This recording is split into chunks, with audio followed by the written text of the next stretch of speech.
is that I know of. She started her career while her husband was working full-time.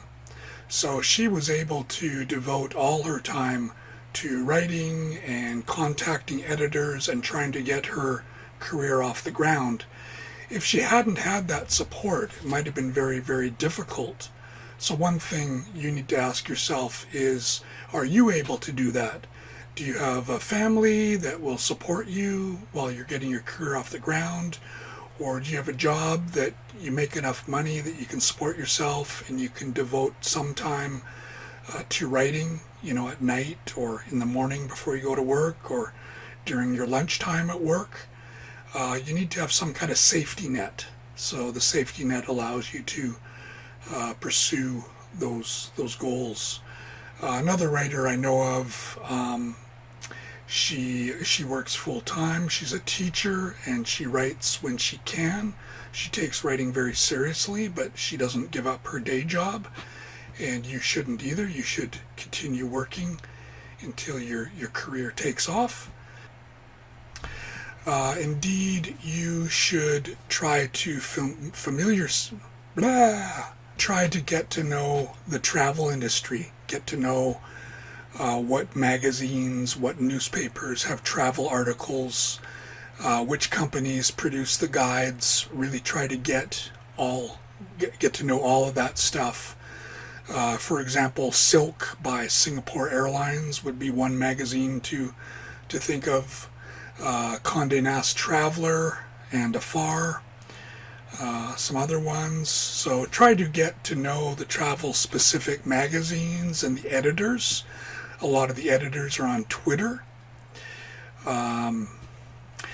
You are always working.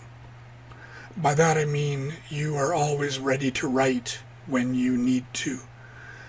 Just today I got an idea on the train and I had to write it down to keep it in mind. So take a notebook with you. Maybe it's old school, but it's a good idea to have a notebook that you can use and take notes, keep them with you. Is there something going on locally that you can write about?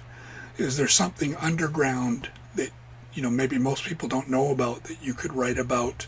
Kind of a unique take on things. Is there something you could write about if you're in Vancouver, something unique in Vancouver that most people don't know?